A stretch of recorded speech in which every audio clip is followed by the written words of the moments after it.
Welcome. We are here again, and we are so excited for our guest today. She is one of the most prolific voices in the anti-MLM movement, and she puts out so much content. And I know that, Julie, you've helped so many people on the road to stepping out of the MLM world, and you're such a resource for everyone that are just starting to question what they're in and wake up. And not only that, you are freaking hilarious on the content that you put out is so entertaining. And we're just so excited to have a real conversation with you about the behind the scenes and about what you've learned in your journey. So welcome, Julie. Thanks for being here.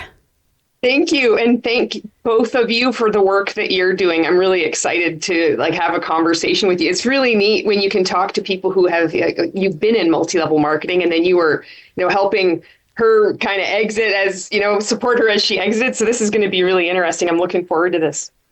Us too. And just maybe share how long you've been on this journey now, and how you started to wake up, and what motivated you to become a voice in this space, because you are loud, and it is it's true. but in the best kind of way. And I know that pretty much everyone I've talked to now that have been saying and admitting, oh, I started questioning it, have found your content, and it's been the thing that really helped the realizations land. So what was it for you that was the fire in you that knew that you needed to speak up? I think it felt like I had no choice. It just was. I felt my friend Susan Dones, she has described it like there's a pothole in the street, and you see it, and you're just naturally, like, your inclination is to warn others that there's also a pothole in the street. But I have the ability to make a lot of content because of the skills that I honed, sharpened like a ninja blade when I was in MLM. I made so much content when I was in multi-level marketing. That's what I did. That's what I was known for. I was one of those people that could make 50 pieces of content a day. I strived for that. Then I was making so many live videos. And I think, when you hear somebody say that, I know it can kind of just sound, well, like, what does that really entail? But then, like, the content I'm able just to crank out now, it can kind of give an indication of what we all do when we're in one of these high control groups, one of these MLM cults. It's not just with MLMs. It's like with all cults, like that work ethic. So I had a bigger platform on TikTok. I've been off TikTok for a number of months. I don't know if I'm ever going to go back there. I really miss the community, but things have just changed so much. But I felt, so first when I woke up, when I finally was like, oh, this is what this is. This is a cult. I can't accept anybody's money. I can't recruit anybody into this thing. I don't want to sign any customers up. I'm embarrassed. So I felt like I just had to warn people. I felt like I had a duty, and I felt like I had an obligation, a moral obligation. Just, it's so dangerous. And then I also mixed in with this, I felt this pressure, like there was a time sensitive aspect to this, that if I could warn people, then these things could stop. Nobody has ever talked about these things. I'll do this, and everybody will just stop purchasing these products from these companies and not get into these coaching cults. So, and that was still when I hadn't realized like how the real magnitude of MLM was. I just had realized, okay, these are scams, these are pyramid schemes. I still had that feeling in my body though, where I'm like, well, maybe is there one that's legit? Even though I knew it wasn't, I don't know whether it's like residual cult stuff, but because I had a bigger platform on TikTok, I knew that I'd have some kind of safety when I started to speak out. So that's where I concentrated on speaking out there. And, predictably so, it's like every Tom, Dick, and Harry from every multi-level marketing company in the world just like harasses you. It's like, you're a hater, victim mindset, and then ranging to like really disturbing, insulting, stalky, harassing behavior. But I felt safer on there. And then I started to connect with the people that had been speaking out against multi-level marketing before I was. So the anti-MLM movement. So Roberta Blevins was like, she had been following me. Erin Bees had been following me. I had been following her, but I didn't know that she had left multi-level marketing. I'd seen she'd made a piece of content about anti-MLM, but it was not like really loud and saying, these are scams, these are pyramid schemes. She was just sitting there quietly videoing herself and looking down. And I think the text on the screen said, I left multi-level marketing after 11 years. And I just remember it struck me. I thought, that's interesting. But I was still, deep in. So when I woke up, I felt just this knee-jerk reaction, this big, I had to speak out. I had to warn people. I have a platform on TikTok, and I knew even when I was, brainwashed, there's a responsibility when you have any kind of perceived influence. And people listen to what you have to say, whether you want to admit it or not. And so I thought, well, I gotta try to do the right thing. And so then I'm like, well, I'm going to use this. This is going to be what I kind of shift towards, in integrating content that I was making already, which was Gen X stuff, which is like just a great umbrella, can be fit under anything. And then about anti-MLM. And then eventually I made content on Facebook, and it was because I saw somebody else who was in Rank Makers with me. Her name is Dora Henke.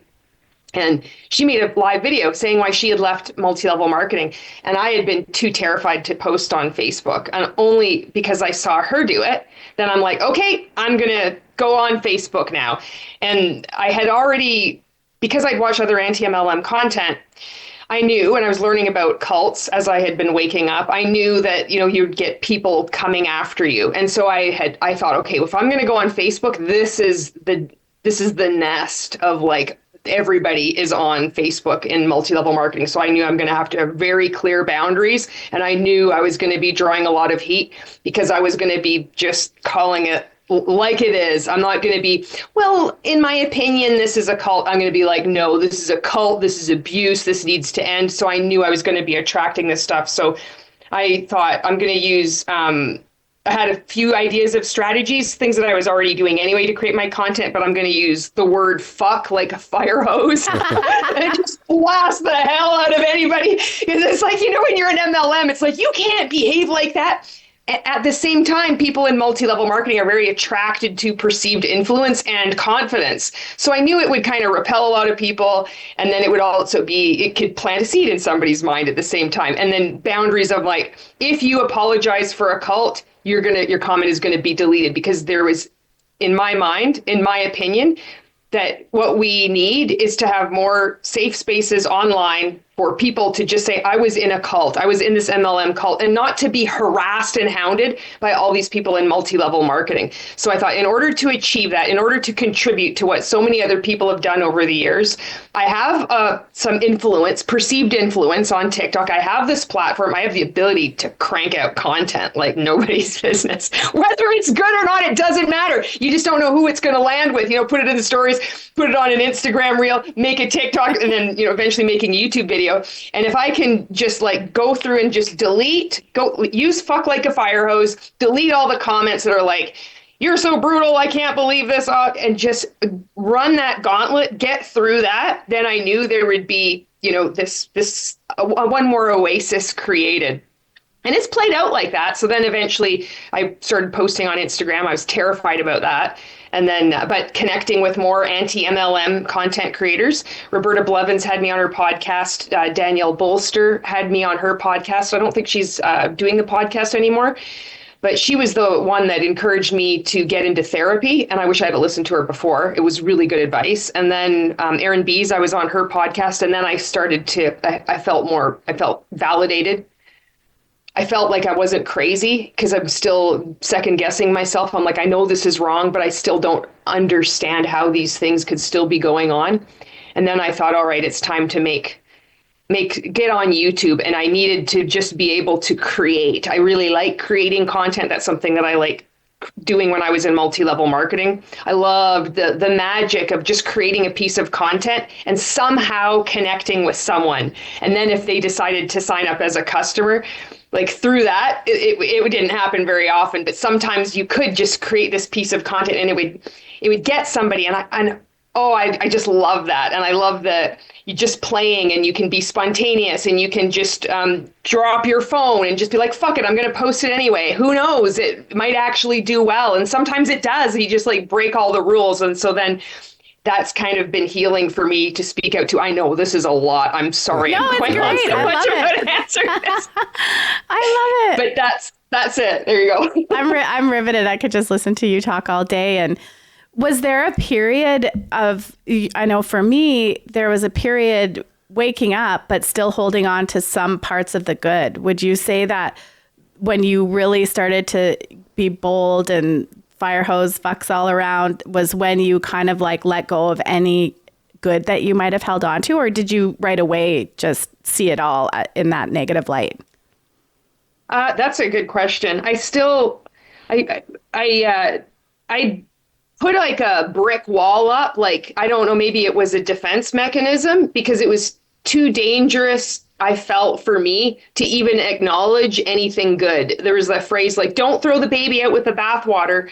And so when I would be talking about MLM cults, I was getting a lot of feedback from people telling me, well, it's not a cult. You're insulting people in religious cults. And I'm like, people that have been in religious cults, people that have been in any cults, don't say that shit. People that don't understand that would say that. It's like, why the hell are you now trying to tell me what I can and can't say about this? So for me then, when I would hear, well, I'm so happy and grateful that I learned these skills from multi-level marketing, or don't throw the baby out with the bathwater. Don't fucking rush me through this process. This is some dangerous stuff. This is a much more nuanced and complex conversation to have. It's not so easy for me to just be like, oh, well, I have these good memories. This is danger. I see it's like the pothole. I see the fire is the house is on fire. I need to yell as loud as I can while people are still have their eyeballs on me from the coaching cult I was in, Rank Makers, because people were watching me because Ray was making content about me. And then there was other people that were leaving. So there's, whenever there's that heightened awareness, I'll take advantage of that and make more content. So I'm just like, I don't have the time to be like, well, you know what? It's really okay. I had the ability to make a lot of content now. And it's like, no, you got to look at what's being done to you right now. What you thought was coaching it's abuse. Mm-hmm. Those reality shows that have gone on, we thought this was really good coaching. We don't even see what we're a part of. So the short answer, I guess, is no. I wasn't able to see any good. I consciously made that decision not to. Now, has there been good? Yeah, but I'm still conflicted about how to fit that into talking about the experience. Because to me, what I see is the tendency to rush to find an ending to this, where there's these same concepts, friendship, leadership skills, they exist. It's like they're concepts that exist in a cult, they exist outside of a cult. But by appreciating something that was good, it's like I'm making the abuse okay. Like I'm grateful for that. And I've heard other people talk about it's like making meaning from what you have. That feels more accurate to me. But yeah, I think what the best that I can feel, it's like not a short answer at all, is when I think back to good things, it was all a lie. I can still feel those feelings. I accept those feelings. I can feel them. So I channel it into making content, or I'll switch into, Hun bot mode, and then I'll take on the persona of a Hun if I'm making content. Like I tap into that. So I don't feel, that's how I feel. It's so complicated. I love that. For anyone that's listening, what is a Hun? So that term. It's funny because I don't know if you ever talked like this when you were in MLM. Did you ever say the word Hun when you were in? Probably. Yeah. Okay. I never did. But when I was leaving, I thought, oh, that's funny. So a lot of people, when they're prospecting or sending cold messages out to people, you're like, hey, Hun, just curious, would you be open to taking a look at my product, service, or opportunity? If not, no big deal. But I never said the word Hun. But so then, because we're all like robots, because we all say the same scripted things, regardless of whatever multi-level marketing company you've been in whatever decade you've been in, we all sound the same. So it's like robot, Hun bot. So we'll also say like dude bros too. I love it. Something that you're so good at, again, when you hear about the anti-MLM and you're fully in and drinking the Kool-Aid, like the perception for me was like, oh, why would anyone be negative and just, make a stand and everything be that. And then when you're out, you realize, no, it's like important so that you can wake up more people. But something you're really good at and something that really helped me when I was, finding my way through getting out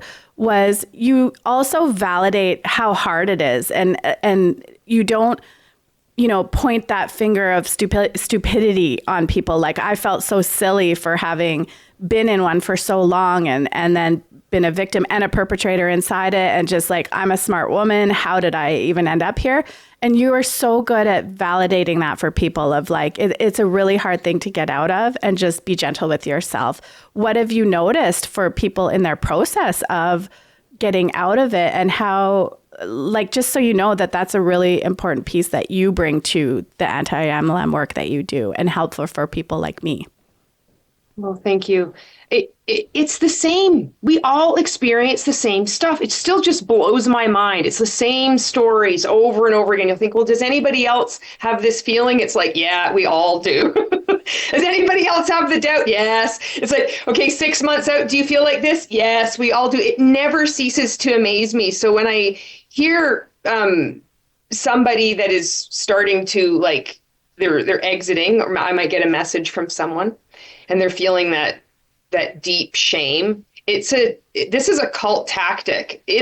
These things are working the way they're supposed to. We're supposed to feel this shame. We're supposed to feel stupid. It's by design. And I think just knowing that can help then, okay, now I can work through this. Now I know, it's like they've hit your car or they've pushed you into a pothole. You realize, I gotta climb out of this pothole now.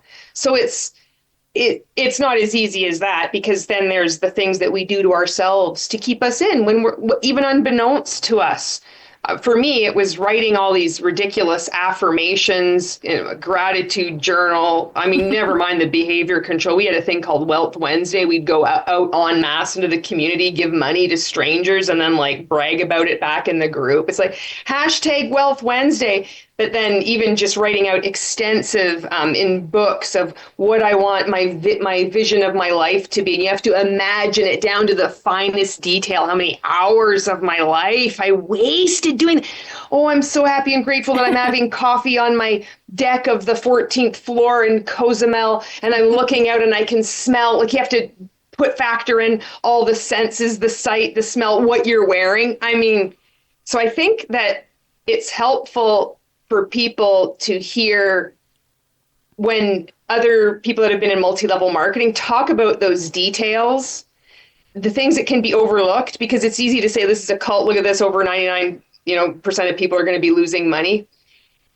And it helps to know these little things that we experienced when we were in, and it's shit that you can forget about. So when somebody, is reaching out to me, or if I see somebody talking in the comments about they're starting to they're questioning, how did I get sucked into this? How can I feel so stupid? Or why did I do this? I feel like such an idiot. Just knowing that somebody else out there feels like that too is such a relief. And you can start moving on from that. People in multi-level marketing, as you know, we can work our tails off for nothing. Mm-hmm. So when you start friggin' healing from that, look out. I love it. Will you, what was I going to say? I was going to ask, when it comes to now you are known in this space, now do you get recognized when you're out and about in the world?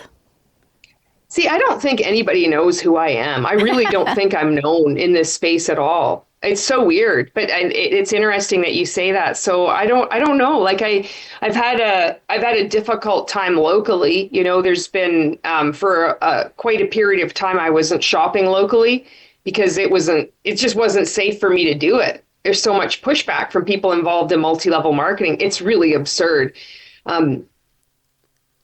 Now it seems to be better. I was recognized more for doing TikToks, fucking around singing with the disco light filter and my hairbrush. stopped at Walmart. Oh my God, I felt so embarrassed. I'm like, how does this is just, so I don't know. I don't think, I just don't even think anybody really knows who I am. Like I'm a pretty small time creator, but I don't know. Now it's also taken on a new life. Like you go out and go to speak out against the industry in like government institutions. So can you share a little bit about your work in that space? Sure. So last year there was a conference. So it was called, I might not get the name right. It's called MLM Conference Consumer Protection Challenge. And it was hosted by, and it still continues to be hosted by, is it the College of New Jersey Business School? I'm not sure. So fortunately, I was invited to speak there, which was in Washington, D.C., at the State Attorney General's office. So I had the opportunity to go there and then to like have my say, which I think is pretty cool as a Canadian to go down and do that. Brandy Hadfield was there in person. And then so always Marco, he's another, he's a YouTuber, but he wasn't there in person, but he was there, virtually. And I thought it's like 3 Canadians that were there doing a presentation. I wanted to get it on the record that these things are cults and that what the FTC is doing which is doing nothing, which is just actively protecting multi-level marketing. And they're doing it on purpose. This isn't like a big surprise and how people are so quick to rush to the defense of the Federal Trade Commission, even recognizing that multi-level marketing is fraud. And I just wanted to like plant that flag like here. It's like, this has been said now. There can be no way anybody can deny this. I'm on the record. And also it gives you that, like thinking of in multi-level marketing, it's like perception is everything anyway. So, I mean, you're giving a speech and then you're like there at the podium and there's the little seal. I mean, I got that now. I got that for life. That's good content. You can repurpose that content. It's going to make other people listen to you. It gives you that, again, the impression of influence. So I thought, well, if I have the opportunity, I'm going to do the best I can. I ran it by Robert Fitzpatrick. I got his feedback on it, and also and Marco too. And Robert Fitzpatrick gave me a couple of pointers. So I applied those because I wanted to do right with what I had. Now, see, I was in the middle too. I had been sent a couple of cease and desists at this point. I was like, wow. I could have been sued by another multi-level marketing company. So there's all this like added pressure, like just going into that. So fortunately, I've been able to do that. And then most recently, CBC Radio, noon with Bob Murphy out east. They had me on as a guest to talk about multi-level marketing. And I knew going into that it was going to be more of the same that you always see, like with a lot of these discussions where it's really like everybody just pretends that these are businesses and that it's all legitimate and they're just kind of downplaying that, because that can really be a sucker punch to survivors when you start to speak out and it seems like nobody takes you seriously except other victims, other survivors, other family members seeing what's going on. So again, that was another one. It's like another feather in the hat. It's like, good. Now I've got that too. Now I've been on this. And I had my say. And this time I was also prepared. I'd like printed out all this stuff because I knew there was probably going to be somebody that calls in that's defending multi-level marketing. And because these things are cults, they always say the same thing. They have the same 5 talking points. Yep. So I thought, I know what I'm going to do. Printed some shit out, highlighted it, and was just ready. And so then, of course, when the inevitable happened, I was able to be like, poo, poo, poo, poo, poo. So people are thinking, oh, wow, you're so well versed on this. It's like, well, yeah, and I was prepared. I had this highlighted because I thought, well, you got to be prepared going into this because it's going to be a brief period of time to go up against something that's so massive as multi-level marketing, and just to like, and it's on the national stage, like for Canada, for CBC. Oh, it's fuck, you darn tootin', I'm going to do what I can.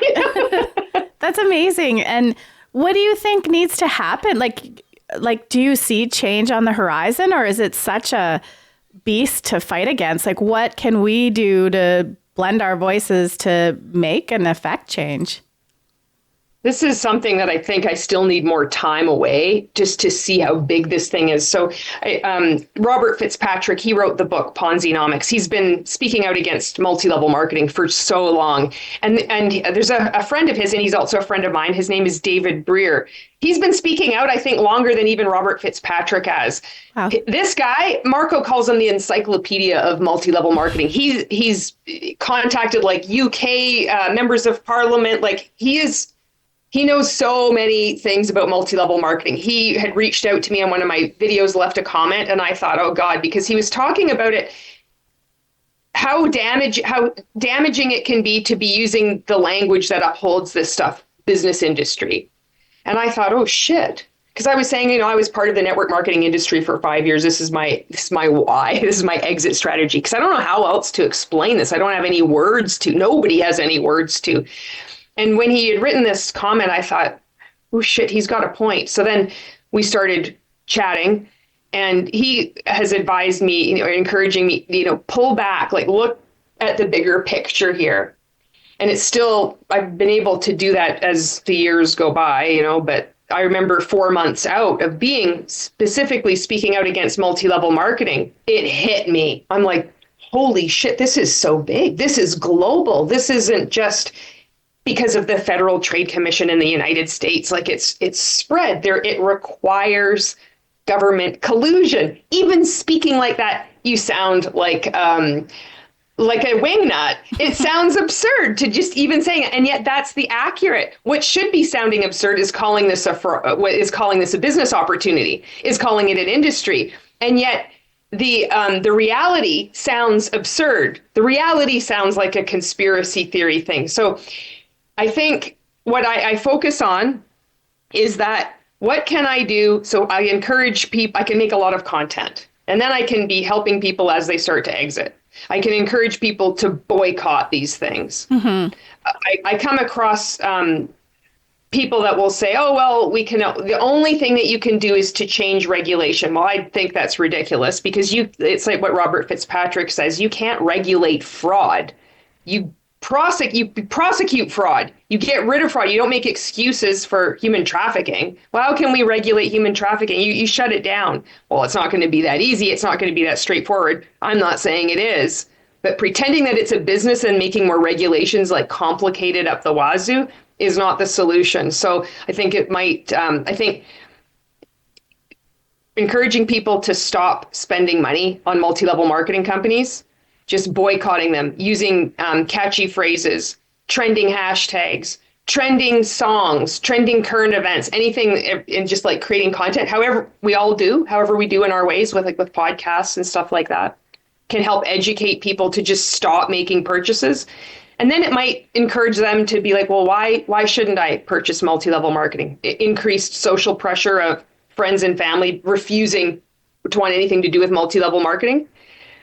That's important because it's going to help other people, discourage them from purchasing MLM stuff or even joining this thing. And I think that pressure, that grassroots pressure, is a lot more effective than pretending that the only solution is just regulatory. Like, I don't know what you're going to do. Go talk to a member of parliament who still follows Beachbody, body, thinking that it's a legitimate MLM. How are you going to even talk to someone like that?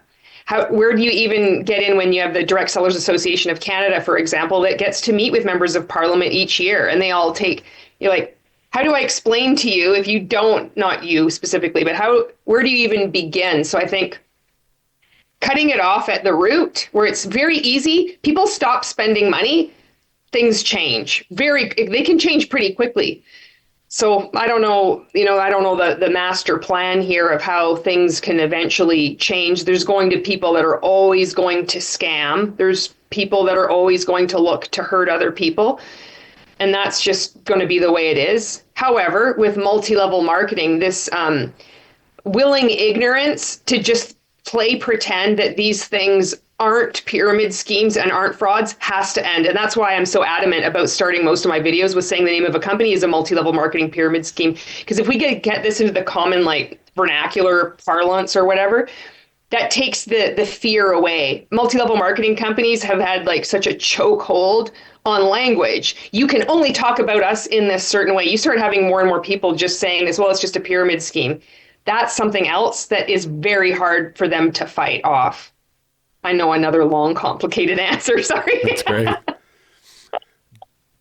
Julie, in Canada specifically, have you received any feedback from like the Competition Bureau or anything like that when you've been filing your reports or anything that, that I know that you've done here in Canada to try and kind of target the government side of it specifically? Have you received any feedback at all? Yeah, I've had, thank you very much for receipt. It's called a PFO letter. Yeah. Please fuck off. Yeah. Thank you very much for your report. We take it very seriously. I had one letter come back from so I do Canadian Anti-Fraud Centre and the Competition Bureau. And then there was one time I phoned Alberta Securities Commission about one, and it was good with them. They were taking it quite seriously, and I was able to upload. They had a special folder. I was able to upload all my documentation into this, and then I was like, oh, this is amazing. Then they got back to me. They're like, well, we don't really do about pyramid schemes. I'm like, yeah, but there's this whole trading component with this one. But be that as it may, I don't think the trading component of this particular company ended up coming into Canada. So maybe that played a part in it. I don't know.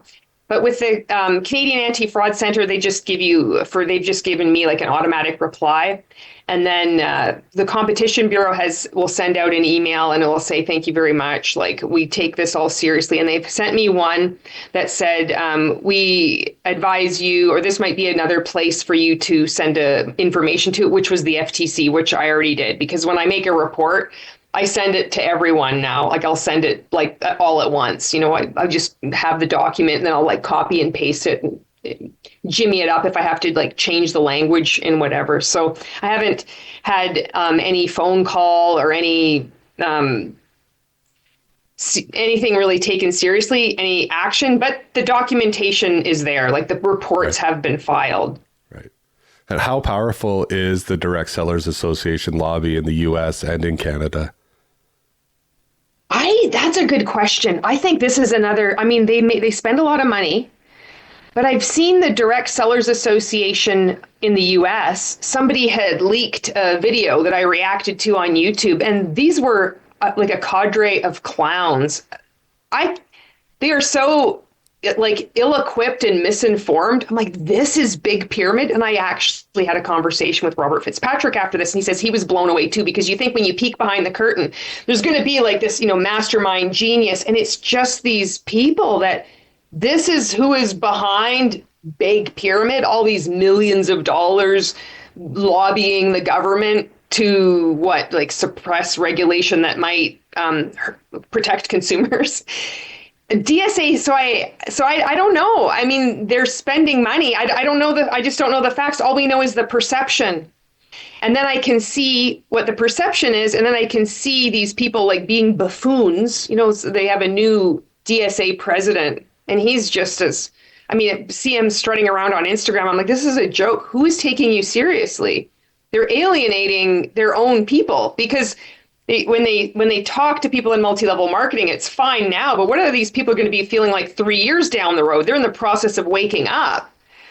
So I don't know how powerful they are. They spend a lot of money in the US. In Canada, I don't know what the figures are at all. I do know that they seem to be quite a joke. The president is named Peter Maddox, and I've made content about this, and I spoke about this on the CBC, was that he did a presentation at the Standing Committee on the Status of Women about the DSA, and he quoted an Arbonne participant results and also a Monat participant results, and nobody challenged him. So I think that people just haven't been aware. I wasn't aware. I didn't even know what a standing committee of whatever was. It's really just been, as I've left multi-level marketing, becoming more aware of what the real world is, and then learning how to access this stuff. And then, being more connected with people in the anti-MLM movement, people that aren't creating content that just will send me something, some information, and will help guide me to see, oh, you can access this. This is where you can find this information. This is where you can find at this minute in the Standing Committee on the Status of Women on this day that President of the Direct Sellers Association of Canada made this presentation. It's like, okay, let's expose this because people just don't know. So I don't know how powerful it is in Canada. I think if it's anything like the US, there's got to be money being, lobbied, whatever they do their meetings with. So I'm going to be curious to see what happens this year, what happens next year, because there's just going to be more and more eyeballs on everything they're doing. And everything I can see that he does when it's just particularly ridiculous, I just make content with it. Plant a seed. Plant a seed here, plant a seed there. You're so good. We're going to link all these things that we're talking about or that you've shared here. But what also have you seen something that is touted inside network marketing is that the product quality is second to none. Like that's what makes it so amazing. And now to have done some digging and see like actually most of them are shit, if not all of them. What have you learned when it comes to product quality? Yeah, I still feel that feeling. Like when you described that, I remember with Monat, I thought like everything, it was just like the highest quality, even when they'd have a flash sale and they'd have a comb. I still have some of the products, like the comb and the wand, the curling wand. I don't have like the shampoo or anything like that. And I remember like really believing with every fiber of my being, this is amazing. It's such good quality. The ingredients in the shampoo are unlike any other product out there. And it's just not, in fact, it's just belief. And I actually spoke about this in another a recent video. You can feel it even at the customer level, this belief that the products, the quality is just so amazing.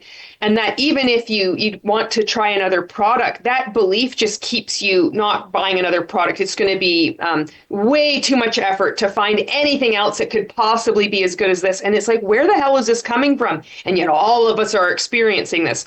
Like Sensi, Monat, Arbonne, so many participants talk about this same feeling. It really was like ripping a Band-Aid off because I'm like, Monat, I got to get out of this thing. I can't use their products anymore. I don't want anything to do with them. I feel disgusting. I feel gross. It feels like blood money. I want out. And then I'm like, oh, I got to buy some shampoo. And I was terrified. I thought my hair was going to look awful. I thought it was going to be like filled with buildup. I thought it was just going to have the most horrible consequences. I found an old bottle of Avita shampoo in the basement. And I was like, okay, I'm going to wash my hair. And nothing happened. Oh, totally. It's so anticlimactic.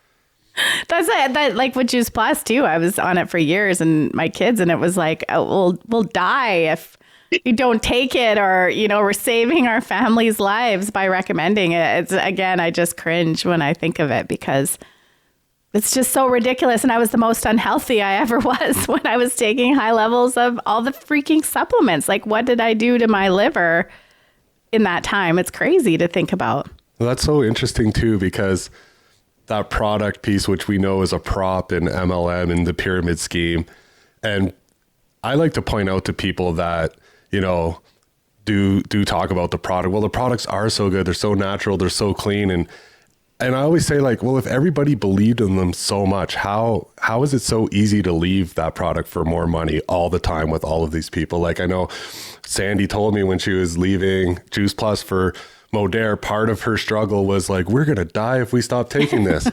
But the promise of this kind of money actually outweighs the fact that we might actually die. And I asked her that question. So did you really believe in the product as much as you were claiming to keep yourself locked in that Juice Plus world? What was, Yeah, no, like, well, and also, Justin Prince is like, saying, okay, but the products and stuff. And it's like, well, there can be other great, amazing products. I have no doubt Juice Plus is amazing, but there are other ones. And it's like, oh yeah, that's true. Like, it's just freaking hook, line, and sinker. Yeah, it's weird because it's not like this, there's like a level, I guess, of conscious equivocation or rationalization, but it's part of the brainwashing because you just accept what you're told to do. So then something that you held Like, this is true. There's no other way I could ever use any other product than this. This is life or death. Like, I'm going to sacrifice my family's health, even though you were saying like your health was not as good as when you were taking this stuff. Same as my hair. My hair was really good at first, and then it just turned to shit. I look back and I'm like, my hair didn't even look good. And I was terrified. My hair's going to just like look so bad. It's crazy. I totally lost my train of thought. Sorry. That's all good. How have your relationships been impacted? Like if you could, in a general way, like what were they like when you were inside, and have now you deepened in some of your relationships while you're in full truth and realization and honesty? Yeah, maybe can you share a little bit about what that's been like and what you've noticed, and then probably what you've got back from people that have stepped away? Yeah. When I got sucked in, I remember one of my closest friends said, "Are you okay, Julie?" And immediately I went and I did a live video, and I did it about her. I didn't mention her name, but it was clear. I'm like, oh, this is another example of people holding me back and not believing in you. And then she saw it, and I know she was hurt, and it just sucked. And I know I pushed a lot of my good friends away just because I was such an obnoxious asshole. Yeah. And then I had friends stick with me.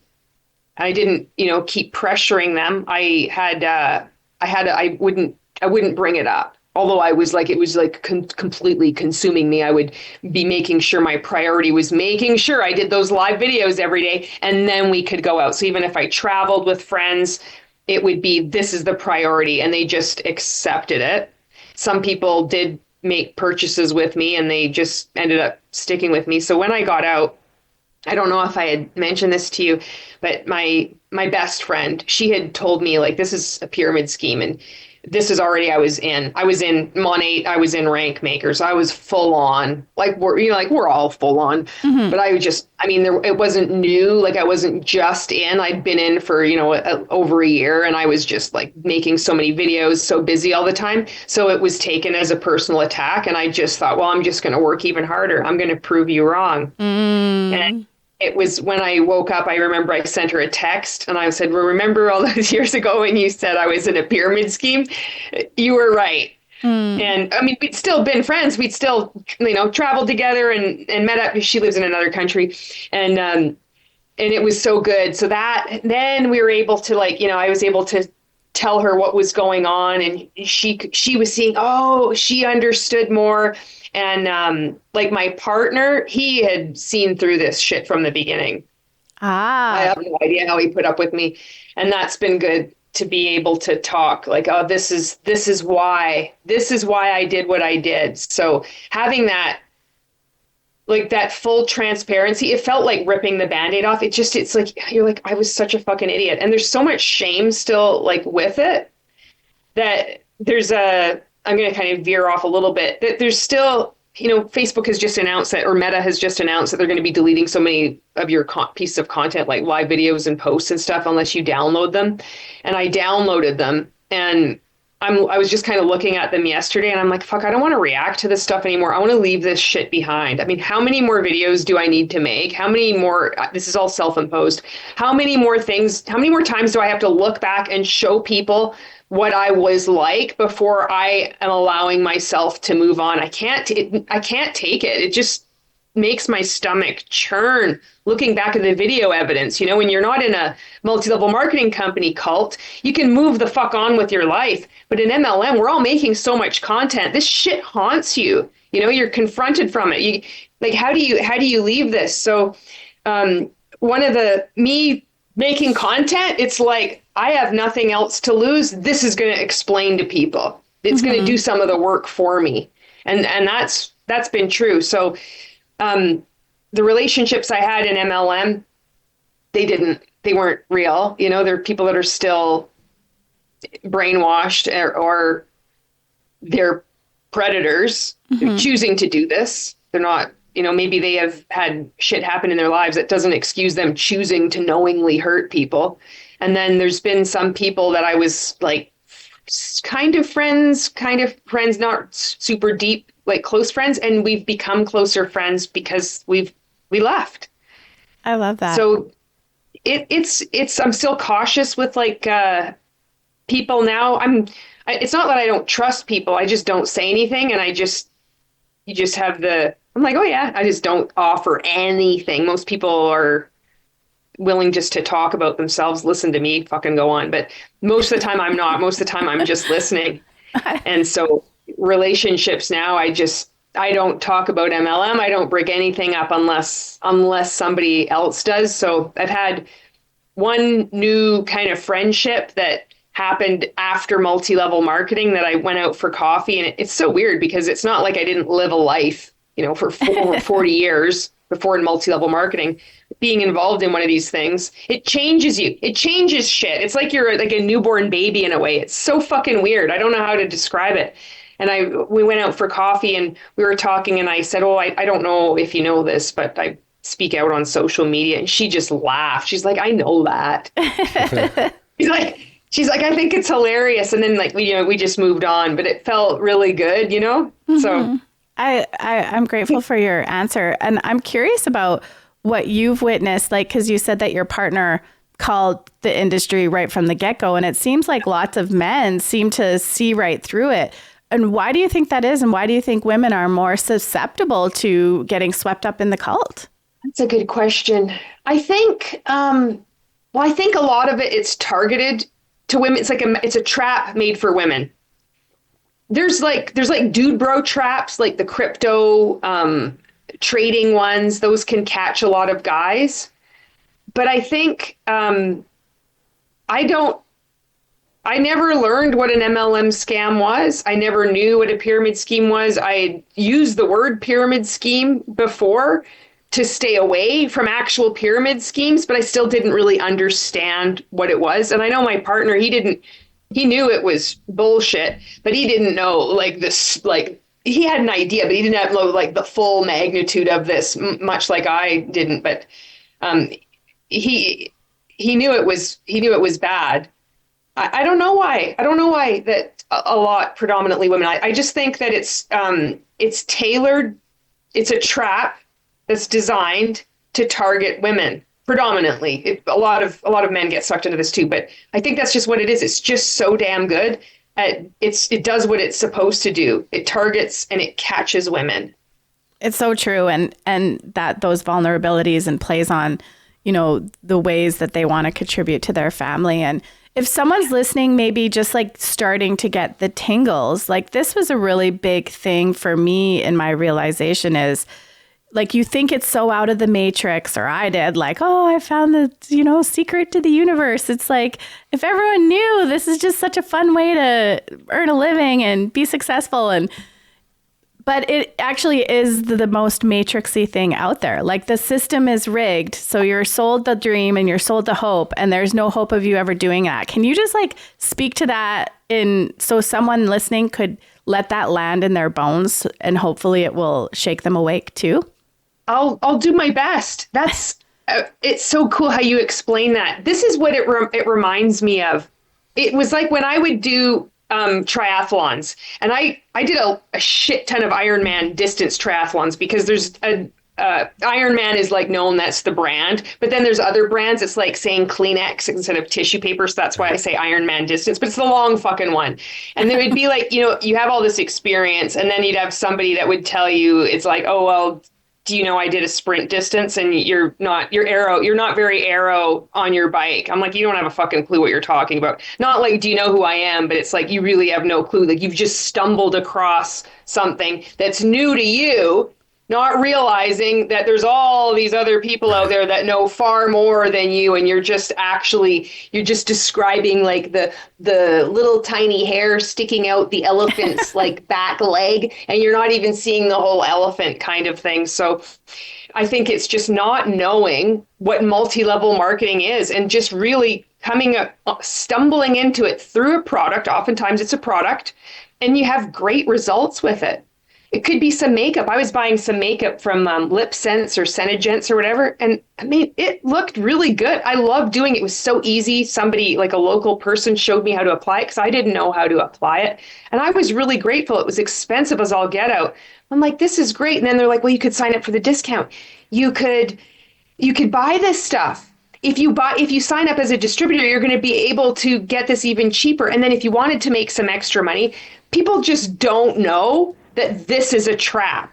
They just think it really is something that's so unique that they've just discovered it.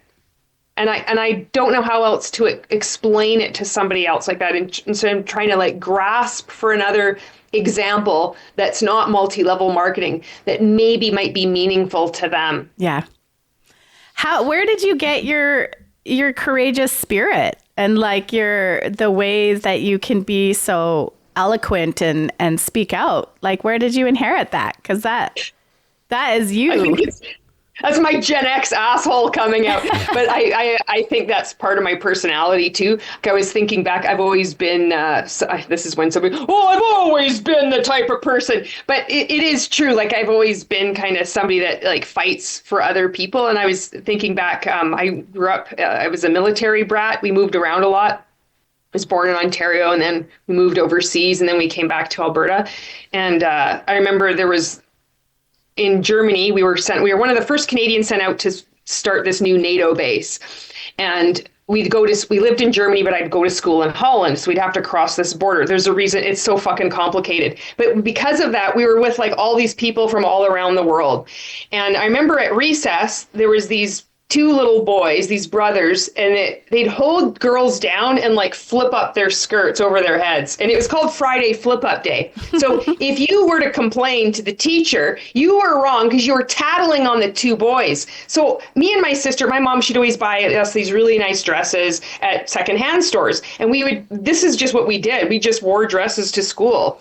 I had no idea. So then like Friday comes along. It's like, I guess the first Friday. I'm in grade 3, 1983 in Holland. And these two little fuckers, they pinned me down and they put my skirt up and I'm like fighting, I'm screaming and nobody's doing anything. So I'm like, same right now, just outraged. I'm like, they held me down. And they're like, you're tattling on them. And I was like, this is wrong. I knew this was wrong. And the thing is, these two brothers, they were like, their dad was a higher rank than my dad was in the military, in the Air Force. And I was being discouraged not to make a stink because I guess, who knows what was going to be the consequences of this, but I would not let it go. And they got in shit, but I still also got in shit because I was tattling. And so I think of that. And I think also with triathlon, there was this whole thing. I mean, this is so niche. Not very many people are going to even know about this or even care.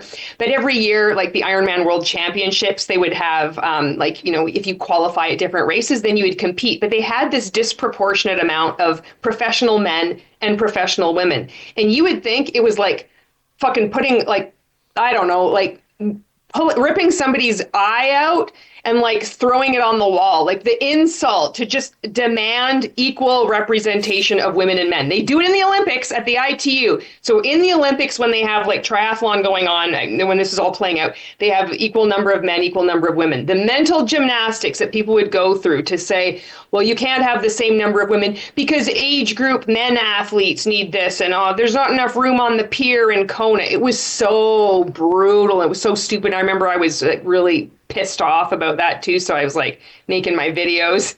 I wasn't making as much content. This is before I got into MLM. So I think part of that, it's just who I am. Like I have that.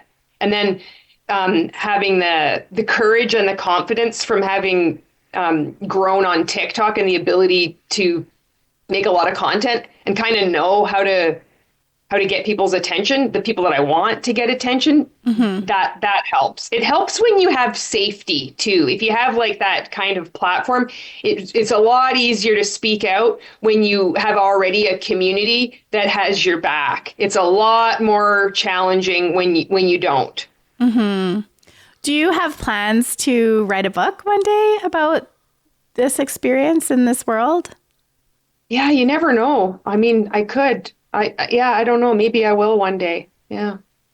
Julie, do you still experience a lot of fear of backlash at this stage of where you're at speaking out? Is that something that's still very real for you after all this time? You've been doing this for a while. And how important, like, I guess what I'm trying to ask is how do you kind of work through that even when you have that, and still make the videos the way you want to do them, or make the content the way you want to do them? And do you ever find yourself still kind of holding back out of the worry of something coming back to bite you? Yes. Yeah. I think when shit is going down, like there's just, you know what it's like. These are cults, and some of these people are psychopaths that run these cults. It's organized, like they're criminal organizations. Some of it's like you can laugh at and dismiss. It's really not a big deal. You just start looking a little bit behind the curtain, you get a little bit more information. These people get pissed off.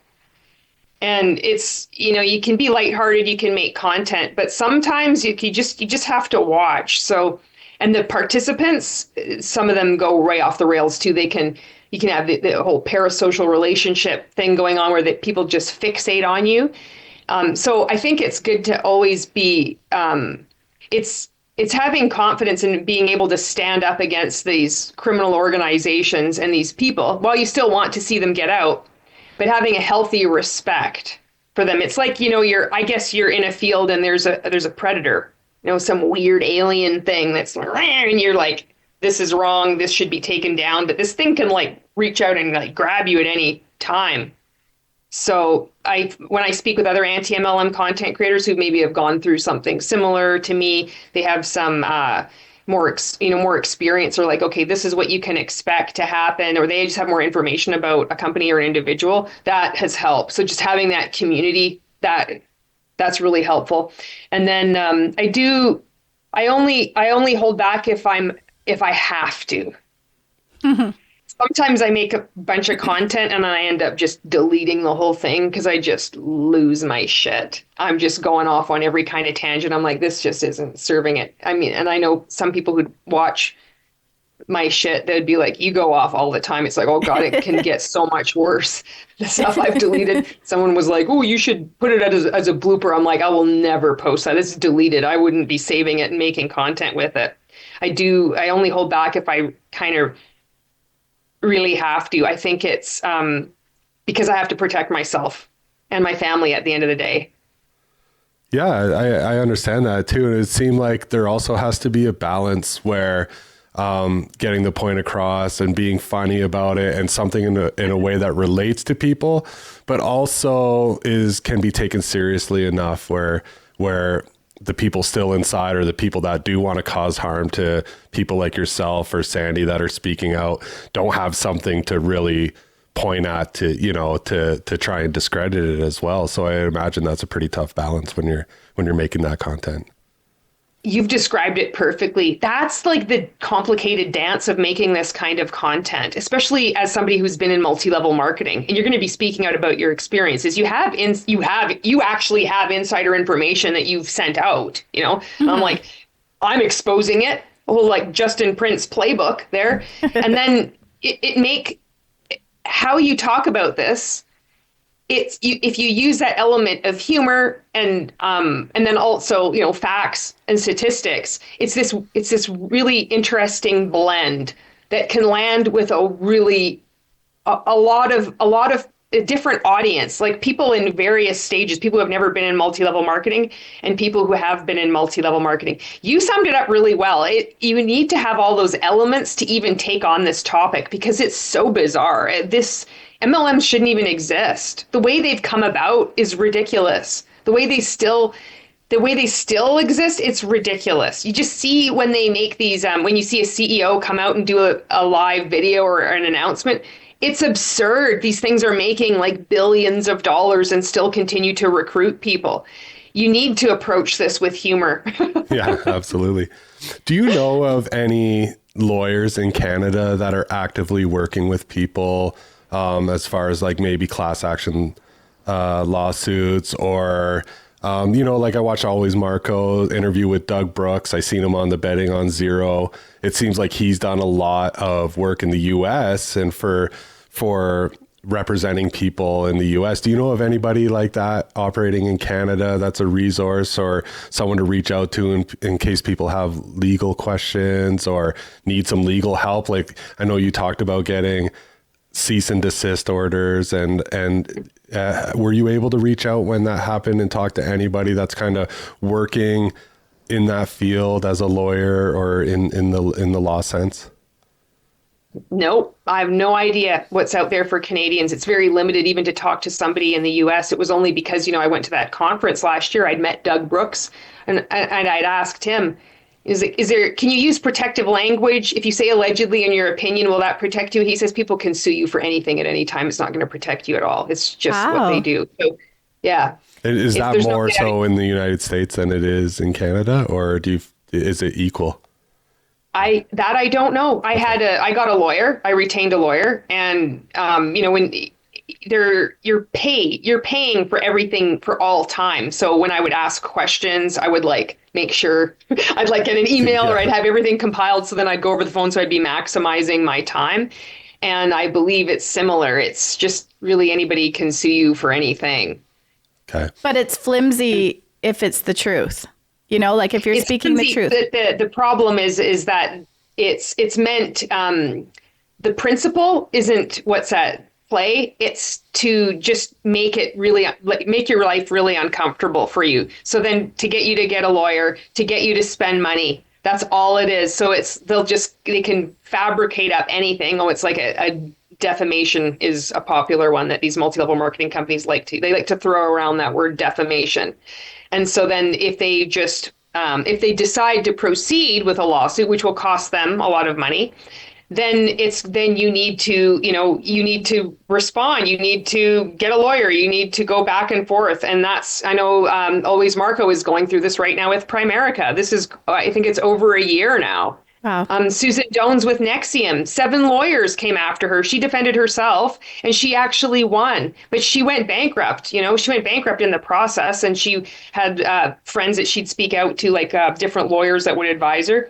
Most recently, Hannah Alonso, Melaleuca, sued her for a video that she did. And then she ended up taking it down, and then just observing it, you can see the outcome. Clearly, there must have been some kind of settlement where she had to do this kind of weird apology video and then have that posted. Other creators have been sent cease and desist, and then it hasn't, proceeded to a lawsuit. But I don't know of anything in Canada, anybody as a resource. I got lucky with my lawyer. He ended up, was looking at my speech when I was in Washington there.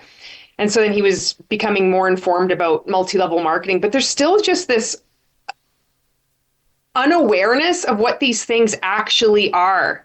It's there's a difference between MLM and pyramid schemes, and there's not, and that's the problem. There's not a difference. MLM is fraud. All MLMs are pyramid schemes. And according to Canada's Competition Act, Section 55.1, every MLM fits a definition of a pyramid scheme. So I don't know what the hell the problem is.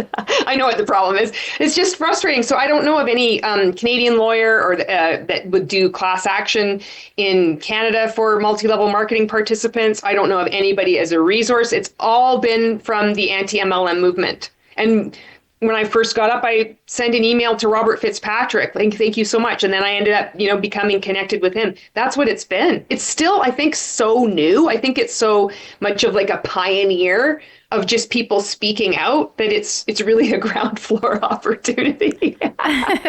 Well, gosh, it's so important for people to hear.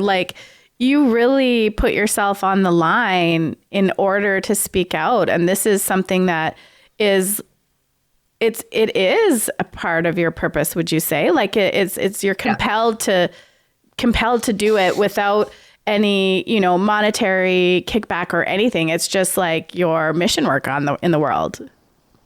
Yeah, I feel like I have a duty to right now, and I want to make sure I have an escape hatch. If I ever want to just walk away and be done, I want to be I made enough. I've done enough. I've done it. I've helped one person. That's what I just wanted to help one person. I wanted to see my coach, Jennifer Ryle, get out, and I did. She got out, and that was everything else after that has been gravy.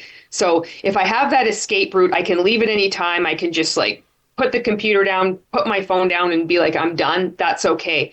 But I feel a duty. I feel I have the duty because I have the ability to make the content. I have the platform. And people are, my YouTube channel is growing.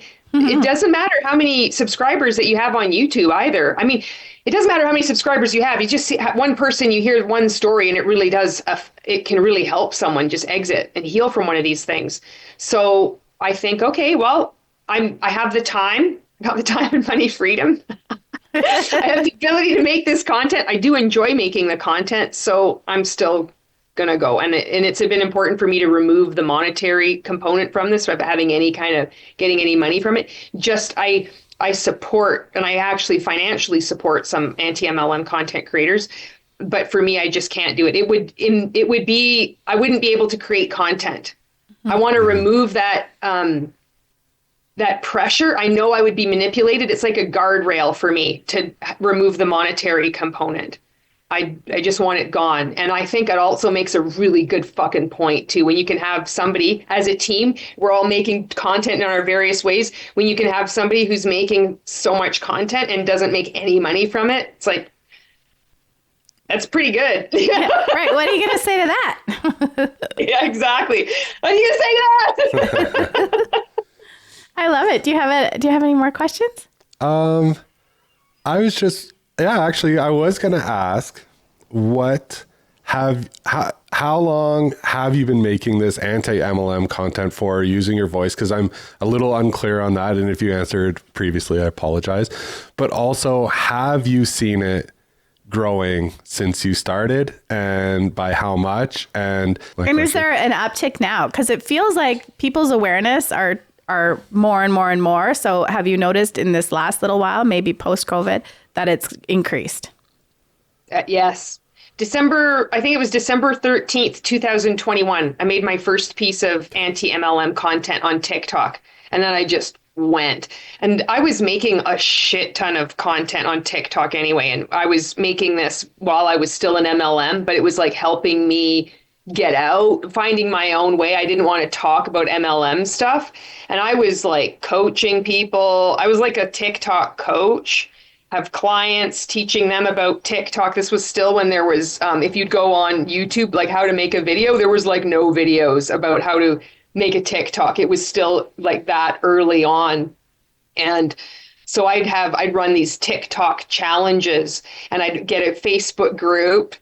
And then, but I would say to people, okay, there's this, it's going to be free. I'm going to teach you everything like that I know. And at the end, I'm going to have like my spiel for my multi-level marketing company. But I felt like I'm letting you know, and you don't have to watch it. So I always wanted to have that. I felt gross even doing it, but I was still like, you don't even have to watch it. And nobody did anyway, but I still had fun. So what I would do in these TikTok challenges is I was saying, okay, over 5 days, you're going to make 10 pieces of content each day. And the whole point of this was to just get over ourselves. And it's not for everybody. It's not going to be the right approach for everybody. But if it was the right approach for you, then you could just like play around with filters, just video your cat and just post it. And if it gets 0 views, who cares? It was tying in being addicted to the activity and not the outcome, but in a creative way. Right.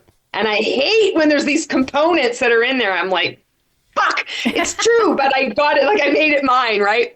So when I started speaking out on TikTok, I was already I was making so much content each day. So then it's all coming out. I'm making like skits, I'm talking about it, using filters, using facts, just duetting people, comments, replying to comments is a really easy way to make content.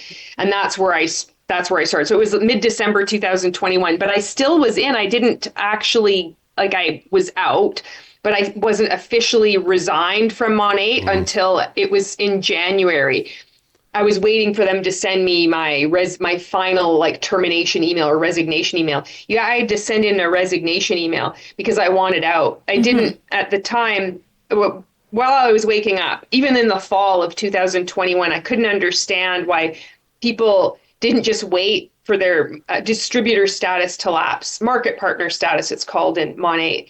Just, it would be coming up in May, just don't pay for it and you can exit. But then the more I learned about what I was a part of, I'm like, it felt like I'm taking blood money. I didn't want anything to do with it. I wanted it gone. I just felt this I still feel this physical reaction. So then I'm like, now I get it. I sent this resignation email into Monat. I'm like, get me out of here. So since mid-December 2021, I've just gone all out.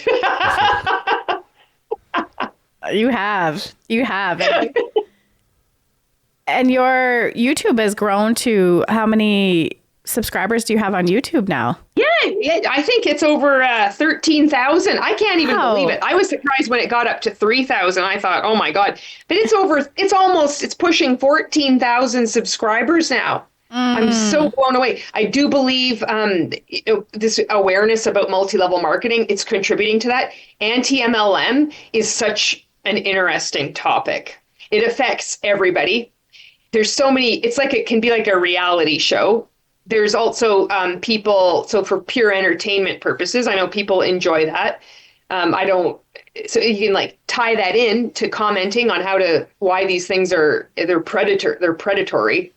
Even just the word predatory doesn't just like describe how evil these things are, though. Mm-hmm. And then there's other people that have had abusive relationships, being in religious cults. They're benefiting from anti-MLM content. I don't know how many people that I've had like conversations with, like, or in the comments or DMs, mentioning that where like haven't been in an MLM, but this is my experience. Because if you've been in a cult, it's like the same shit. So I think that's playing a part in this growing awareness too. And I've had, creators have really helped me. Other fellow creators have really helped me out too. Like Hannah Alonso has shouted me out. Aaron Bees and Julie Joe have shouted me out. Always Marco has. Lots of other creators have been really supportive. I mean, we all seem to do that in the anti-MLM space. So Savannah Marie, she has. Oh, Chelsea Suarez. I mean, how can I forget Chelsea? She's been really helpful too. So that's played a part too. So just having an endorsement of a creator where their community already respects them has been really helpful too, and just helping to amplify my voice. And I'm just hoping, I really hope that the people that were involved in rank makers, more of those people get out. I think about them almost every day, to be honest, I appreciate, we'll list all the people that you shared too. And speaking of rank makers and things like that, like how closely tied have you observed that coaching industry and anti-MLM, and how similar the tactics are of both? It's the same. A lot of them come from multi-level marketing.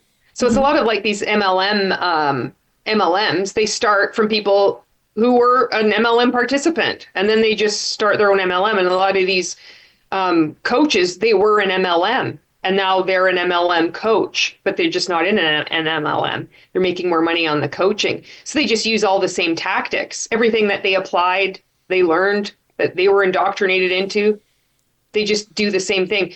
The wider coaching space, I'm not sure. I'm not familiar with it. My experience is just with like the MLM coaching side. Although if I'm looking at other pieces of content, you can spot it. I don't know if when I'm looking at something, I'm like, oh, red flag. I know that. I find it always funny. We laugh because they often will be watching a piece of anti-MLM content, and the ad that pops up will be like, hey, do you want to make $30,000 a month? Follow my coaching, like right in. And I know the creators don't have any say over what's playing. So it's like, we're always like, man, it seems to be everywhere more than ever. Yeah. But people are getting tired of the noise. What would you say? So what is your hope to see happen inside the industry? Like what's your vision or timeline that you would love to see in a perfect world? I'd like to see this fucking thing burn down. Yeah. And I just blow up. 2025, just like just a catapult, boom, it blows up, and then it's just crumbling, and then it's like one after the other. There's all these excuses, and then they'll tie like metrics in from 2020, and then showing like a trend line, but it doesn't matter. They're just all falling, and as they're falling, people are like waking up, realizing, oh my God, I've been brainwashed. This is a scam. Like the destruction of multi-level marketing, like the obliteration of them, isn't going to do anything unless people are educated of what they've been a part of. So that if I could wave a magic wand, it would be to help like people just start critically thinking what they're in, recognizing that it's a scam, and then just walking away. I think that can be it too, is just people just not purchasing products. It's so easy to do. You can just choose where you spend your money and choose where you put your attention. You just turn away. And I think these things would just deflate. It doesn't take much. They look like they're so big and powerful. They need to look so big and powerful to have that sway. Oh, nothing you do could ever affect us. And then yet you suddenly see a multi-level marketing company they just suddenly say, like Carl Dakeler from Body saying, oh, it's like this outdated model. It's just, it's pretty different. He wasn't saying that a couple years ago. Mm-hmm. It's a pretty profound shift, saying, oh, people don't want to recruit and people don't want to be bothered with being recruited. It's like, there's a lot more going on than what is being publicly shown. And when these things are frauds, they require everybody to believe that they're legitimate. So they're always working at looking legitimate. Yeah. But yeah. Well, I think it's important to note that because this is why it makes content like yours so important, because I think people need to realize that when you're buying products from these companies, what you're doing is you're voting with your dollars, you're voting to keep them around. And the more people can understand that, why it's necessary. So when you make your content and you use the right language for it, as not the legitimizing language, but this is a cult and this is a scam and this is a fraud and this is a pyramid scheme, and they are built on houses of cards. That's how pyramid schemes work, right? As soon as the money slows down coming from the bottom, the whole thing falls apart. And even traditional pyramid schemes that were just money involved, or investment pyramid schemes, that's the exact same way. Eventually there's that event horizon where they can't pay the people at the top anymore because they're not getting enough from the bottom. They fall apart. And what it really takes is, I mean, like you said, relying on the governments at this point to do anything is fruitless at this point. And with people stop voting for these companies with their dollars, will the house of cards can eventually tumble. Yeah. And, I think the next thing I want to do is encourage people to write their members of parliament here in Canada. Like I encourage people, write your state attorney general as well, or wherever you are in the world. I did that last year and I didn't really get anywhere. I had, I shouldn't say I didn't get anywhere. Nothing happened, but I did get some responses. There was somebody who was the chair of that standing committee on the status of women. She wrote me back and said she was going to bring up my concerns to the president of the DSA, which is, you just missed the point. And she never did. And then because I watched at the stand, I watched her with the Peter Maddox when he did his presentation. And then I heard back from another guy. Well, the members of parliament that I wrote to were my own. And then the ones that were posted on the DSA website as of having met the DSA out their day on the Hill. So I thought, well, I'm going to write to every one of these people. And then one person I heard back from it was such an obnoxious, rude email. They were quoting to me what the difference between a multi-level marketing company and a pyramid scheme was. And I'm like, I responded, I'm like, did you even read my email? So I was still, I need to have some distance I need to keep having more and more distance from being involved in multi-level marketing just to get more patience, because I just have none. I'm like, I don't have time for this shit. Like, this is a scam. This is fraud. I don't want to do this whole dance around of being like, oh, so happy and grateful that somebody sent me a response. Like, this is ridiculous. Yeah. I recognize at the same time that it's helpful to, start reaching out to people. So I want to start making some videos about that. Eventually people can start writing their own members of parliament and letting them know. And, with the more increased presence on social media, people speaking out against multi-level marketing, it can't be ignored. You can ignore this shit. You can say that it's not a big deal. You can say that they're all haters when you're in an MLM, but the public is paying attention. Consumers are paying attention. It's so true. Yeah. On a side note, I just wanted to, we took a drive to Alberta Beach the other day, and there was a big, huge, massive Enagic billboard on the side of the road, like right on the side of the Yellowhead Highway. Massive, I can't remember what it said, earn income, water filters, the whole 9 yards we seen as we were passing by. So I thought you would find that pretty, not really funny in a way, but also kind of sad in a way. It's like when it's on a billboard and you just think, really, this is what we've come to. It's like Amway right on the billboard. Like, really? And it's so intrusive. You know, when you realize what it is, I'm like, be gone with you. You know, I'm just like, how can this be out here? Yeah. Well, I think you hit the nail on the hammer. Is that how you say it? Yeah. Nail on the head? Nail on the head? Yeah.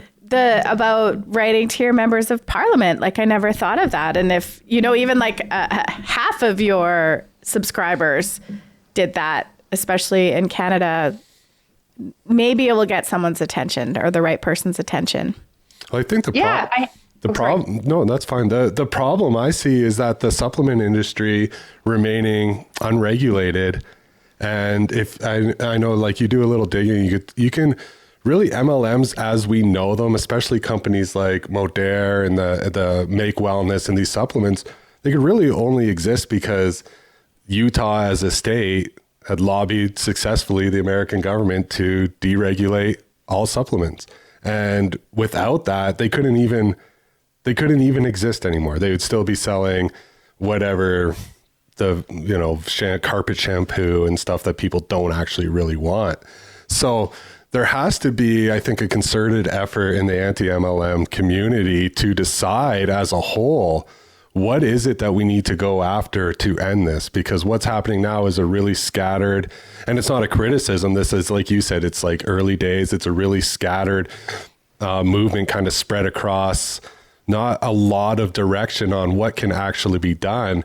And it just might take, a group of people to kind of band together, really come up with something that can oppose organizations like the DSA, get a direction that can be a common direction and a common goal and work at it from that way, which is, obviously a really, really long ways off. But I mean, that's kind of where my thoughts lay as always. What could be the start moving forward for something real and, happening as we move forward? Robert Fitzpatrick has said the same thing. There needs to be like a unified movement in response. And so, of course, the challenges to this is that you have a variety of people leaving cults and then speaking out. And, all that entails healing from that, whether somebody gets therapy, whether somebody, how they choose to speak out, whether they get sued and then they just stop, whether they get threatened and they stop. So it's like, it's still early. However, there's more stability of the recognition that anti-MLM isn't going anywhere. It's just more and more people are just speaking out. Right. And more people have realized what they've been a part of. They're like, oh my God, that's what I was in. Or recognizing, I don't want to be a part of this. So I agree. I think that, I don't think it really requires that many people either. It just takes one voice. And then you have somebody else that you link arms with. Yeah. But it just takes somebody else that you can start doing something, start a campaign, start writing letters or whatever. So that is something that I want to do is, the timing. I just want to make sure that, with the upcoming election in Canada, I want to, when there's maybe after the election or whatever, I want to then make a video and encourage people to then write their members of parliament, regardless of whatever your political interests or affiliations are, because you need to have everybody aware of this. And the more voices we have, the better. So that is something that I want to revisit again, but I want to do it like a little bit strategically, Yeah, absolutely. Absolutely. So is that kind of where you'd say you'd like to move your direction with this, is taking more of an official approach targeting at the government level to try and make things happen? Yeah, I want to, and I have reached out, there were some different YouTube channels, just kind of introducing myself before they started to really get big. Cause I'm like, our paths may cross one day. because it's like, political commentary. So, because I'm learning about, well, how does this even work? Who would I even talk to? What is the website to even find out some of this information kind of thing? So I do want, and I want to kind of like niche down in Canada because I'm Canadian and happen to be somebody that's speaking out about this and happen to be one of those people, it's the wrong place at the wrong time that seems to have, some people following them. So might as well take advantage of it and then encourage other people to contact their members of parliament. Let them know, like the mayor, it was like the mayor of Edmonton at one time. He was at I think it was a WFG opening. He was this ribbon cutting thing. Yeah. I mean, this stuff shouldn't be happening. So there's people that know a lot more about those areas than I do. I don't know. I don't know many things about that. However, I can help amplify other people's voices. I can help. I can bring that knowledge in and then share it with more consumers, and together we can work together. Well, I think you do an amazing job at that, and maybe there is a day where, and I think you're right. Everybody, at this where we're at in this juncture of time is write those letters to your MPs and MLAs, because you never know. Maybe it falls on the ears of one that does know someone that had an experience in network marketing or commercial cults and MLM and would be willing to take up, the cause as part of what they're doing in politics, which would be a great start for us all. So if there's any MPs or MLAs that see this, or lawyers that want to help out and get involved, reach out to Julie. It's so badass. It's so badass what you're doing. And I'm going to ask you, how have you grown as a person through all of this? Like what, and do you take a moment to just, take a deep breath and put your hand on the heart and feel proud about yourself and all the work that you've done? I don't know about that. I think of like when I used to do Ironman, it's like a lot of, you chop wood, you carry water, and eventually you get better at something.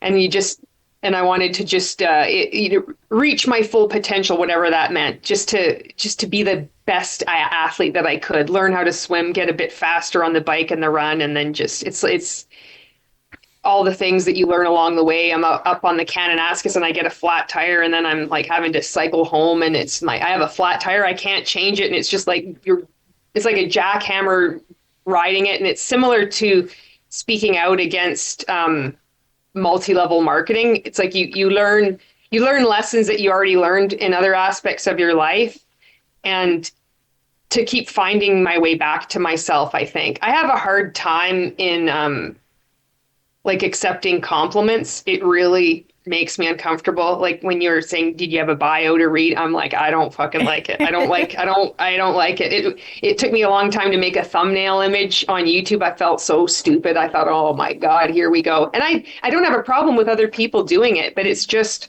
with my own shit. I'm like, oh, I don't know. So I should take a pause, now and then, but I think it's one of my strategies is distracting from that, and I'll just help other people. It's easier to do that than help myself. I love it.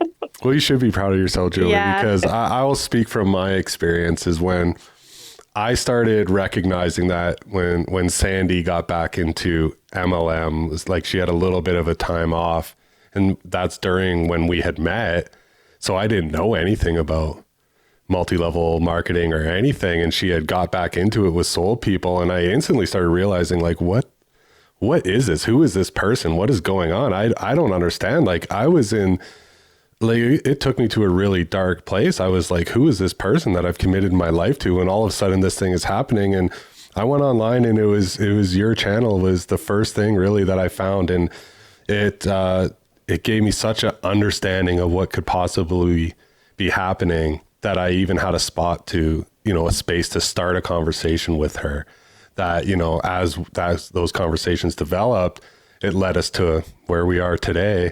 So I'll always forever be thankful to you and your channel and everything you say. So you need to know that and be proud of that, I think.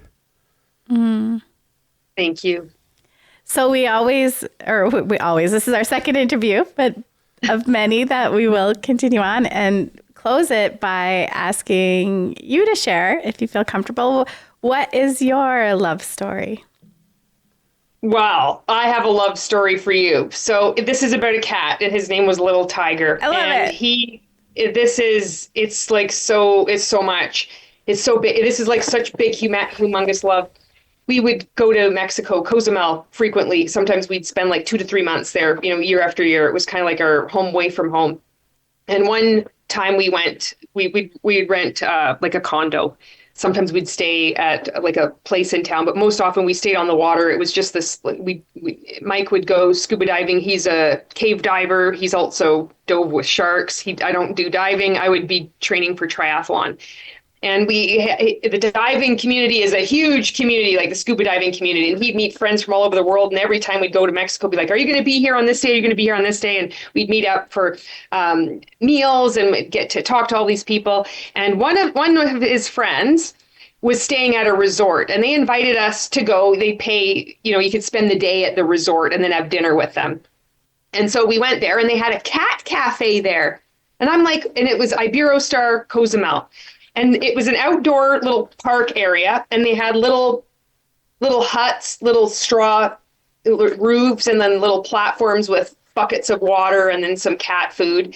And they just had stray cats that would just eat there. And they had a little sign saying that this was a humane way to help stray cats, that was going to keep the rodent population down, that they'd taken this from, I think it was Costa Rica, I'm not sure. And this idea, and that they would catch the cats, they would like spay or neuter the cats, and then they'd release the cats. And then it would like keep other cats out. It would keep the rodent population down. And then it would, if you wanted to adopt a cat that you saw there, that you could. So I'm like, as soon as I heard this, I'm like, I got to go see these cats. And I'm looking at these cats, and this little cat, his ears are all shriveled up and his nose is beat up. And he's making this like a wheezing noise as he comes in. He could only use 3 legs. And he comes up to me and he's got blue eyes. And I'm like, oh my God. I start petting him. I had my phone out and I'm petting him. I'm like, oh my gosh, you're so cute. So I was just smitten. I'm like, this cat, I need to help this cat. Like, this cat is so adorable. He can only use 3 legs. He's all beaten up and he's just so adorable. And as I was petting him, he's all bone, and he arches back up. He just loved being touched. So I immediately go back, to the people, and then Mike, and I say, you got to see this cat. So, Mike comes back with me, and he videos. He says, oh, this little cat is so cute. And I'm like, I want to help this cat. So I, marched to the lobby. I'm like, I want to help this cat. This cat needs surgery. I don't know if this cat needs surgery, but I can see it's limping. I'm like just so smitten with this cat. And they're like, oh, well, we can put you in touch with the Humane Society in Cozumel. They do like massive fundraising there. This is a long love story, by the way. If you're looking for an ending, it's too much. You can just shorten it up or delete it, whatever you want. But you asked the question. It's this all is what good. you get. I love it. So anyway, they were like, well, contact us. And, we couldn't get a hold of them right away. So anyway, we go back to our rental, and I'm like, I love this cat. I want to help this cat. And then I end up donating $500 to the Humane Society. I'm like, you can get him surgery. And that catches their attention, right? And then we're like, we should rescue this cat. I want to adopt this cat. We can't get this cat out of our minds, right? And it ends up, we start trying to go back to this resort and trying to catch this cat, and we can't catch him. There's all these other cats milling about, and we can't catch this cat. We get all like people on Facebook at different visiting this resort now. Over the weeks as this is going by, it's like spreading, and people are like, well, I'm going to be at the resort on this date. I'll try to catch him. There's like people that are living there that then trying to catch him, and nobody can catch him. So then finally we end up our vacation ends, and we end up staying extra trying to catch this cat. I have to go back to work. I fly back, and Mike stays. He says, I don't even care what this sounds like. I don't even care about diving anymore. I just want to catch this cat. Somehow in between this, we've named him Little Tiger, right? And And so anyway, he has another friend who ends up getting a cat cage. She goes to the resort and she just scruffs him and she catches him. So he gets put in the Humane Society or whatever. And then they say that he has to be put down because he has like feline AIDS and leukemia. And Mike says, fuck it, I don't believe you. I'm going to take this cat. So he was staying at this Hotel Villa Blanca. If you're in, and I'm saying it wrong, but it's in Cozumel. And if anybody is a diver and they've been to Hotel Villa Blanca, you know what I'm talking about. You know this place very well. And so he just took little Tiger out of there because they wanted to put him down. And Mike's like, no, I don't care. Even if he has like 2 weeks left to live, like we just want this little cat. And so then I came back to Mexico. You know how much money we were spending to do this just because we just love this cat so much for no reason. But it's like, you know what? This is the one time in your life you can do something right. And he's so broken. He's so damaged. He's just so scrawny. People have he's had this shit kicked out of him. He can only use 3 legs for heaven's sakes. And he's still so like cute and just like a lover ball. And so I fly back there and we're looking at him and we're petting him. He's very shy. He would like hiss at you, but it's the most unintimidating hiss ever. But we would give him his space and he would limp down and go to the litter box and then he'd like hide back up in the closet. And we started to look into like, well, maybe we could rent a place. This is so stupid. We were going to try to find a place really cheap to rent. And then we'd have our network of friends that could come and stay there and then babysit little Tiger. So then he could spend his last days in peace. Right. And then we're like, well, let's see if we can just bring him home. And there was no there's no thing in Canada saying that you can't bring in a cat that has these issues. Like they just needs to, there's nothing about that. They just need to be, they need to have some shot. So we got like this documentation. We went to a vet. We bought a soft carrier.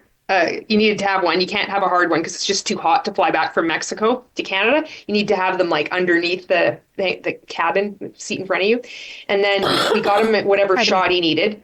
And then frickin' scruffed him, put him in this thing the day of. And then we took a taxi cab to the ferry ride from Cozumel to Playa del Carmen, and then a taxi ride from Playa del Carmen to Cancun, and then flying to Calgary. And then my dad came and picked us up, and then we brought little Tiger home. And then he spent 4 months in the guest bedroom while he kind of acclimatized. He would sit up really high on top of the Murphy bed. That's one of those wall beds. And you'd hear him breathing. It's the only way you could see him. It was like you could tell he was a feral cat. He could just like hide in plain sight. You wouldn't see him. And we would take turns sleeping in the bedroom. And then one morning, I woke. It was in the morning. It was a full moon. And I remember I woke up in the night and I looked down and he was looking at me. He would jump down and use the litter box. And I just instinctively like reached down and picked him up. And we hadn't done that yet. And he just spooned into me. And he stayed there the whole night. So the morning I was like yelling for Mike, but not yelling too loud, like, Mike, come here and see little Tiger. And so then we knew it was like, we have another little cat. We thought it's time that he can kind of be like released into the house. We got the vet was a good friend of mine at the time before she moved away. She came over and checked him out, did tests. He didn't have feline AIDS. He didn't have leukemia. He was going to have like a little bit of a kidney issue, but at the time he was fine. So then we let him have the run of the house, and he got nice and plump. He got some chonk, and he ended up turning into a lap cat, and he loved playing. It's like when he learned how to play. It was so cute, and he lived another 2 years until COVID hit, and then he did have a kidney issue, and then his meds were discontinued, and then the new meds he wouldn't take. And so then eventually he passed away. But that's our love story of little Tiger.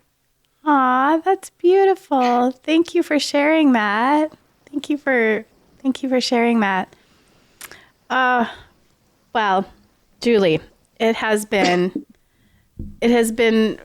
so lovely to have spent this time with you, and you pour into so many people, and thank you for being vulnerable and sharing your heart. And thank you. Thank you for everything you do. And we're your biggest fans. We're cheering you on. Thank you so much. Thank you, both of you, for everything that you're doing. I'm so happy you got out, Sandy. Congratulations. Thank you. It feels so good.